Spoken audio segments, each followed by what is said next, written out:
Welcome back to another episode of The Dish with Dawn. I am Dawn Peterson with Vivid Homes Group at eXp Realty. If homeownership and house hunting has been on your mind lately, you do not want to miss my video series this month. I have officially launched my first-time home buyer bootcamp, and I'm just going to be covering everything that you need to know in order to set you up for a successful home buying experience. So make sure you tune in every week. Today is week 2, and we're diving in what you need to know about getting pre-approved. And this is the phase that I like to call getting serious, because without a pre-approval, you're not ready to start house hunting and definitely not in a position to write an offer. But first, I promise that getting pre-approved is not as scary or as intimidating as it sounds. It's actually going to help you start the home buying process with confidence, because you'll know which loan option is the best for you, what you can realistically afford, how much money you're going to need to put down, as well as what your monthly payments will look like in different price points.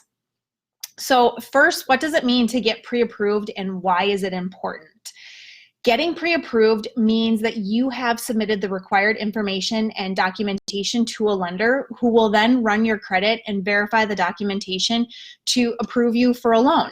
And they're going to need information such as proof of income, employment verification, they'll pull your credit score, your social security number, and there might be some other things that they ask you for as well.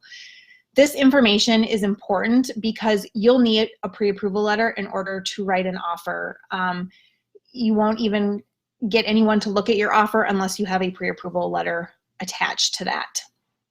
Oftentimes, buyers don't want to spend the max amount that they have been pre-approved for because they don't like what that monthly payment looks like when they take that into consideration with all their other living expenses and their bills. So maxing out your loan amount might mean that you're going to give up your family vacation in Hawaii, or you have to give up some part of your entertainment budget or something else that's super important to you.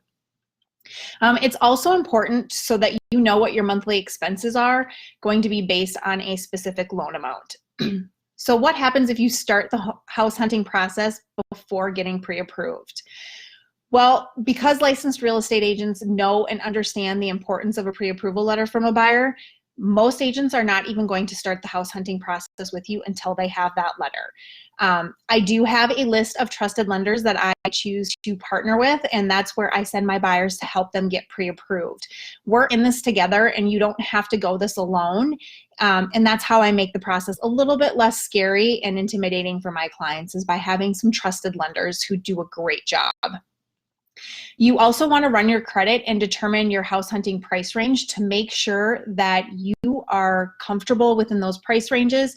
You also want to know if there's any issues with your credit that might need to be addressed. If you haven't had your credit run recently, there could be something on there and you won't know, but you'll want to repair it to make sure that you get the best possible mortgage and interest rate possible.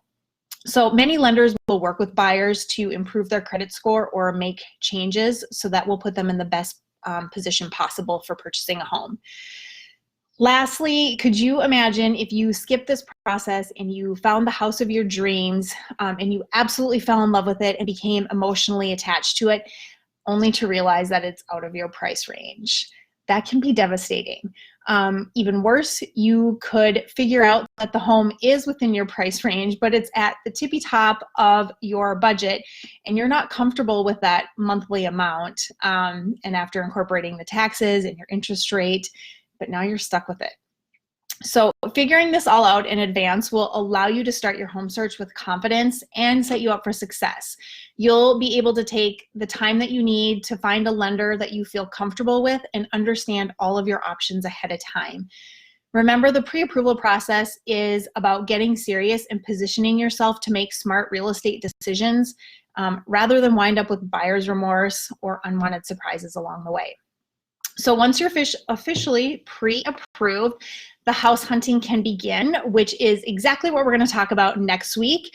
I will be sharing what you need to know, how the process works, how I set you up on a custom home search, and some other things as well. So thanks for tuning in to this week's episode of The Dish with Dawn. If you have any specific questions about getting pre-approved or would like my list of trusted lenders, send me a direct message or leave a comment below.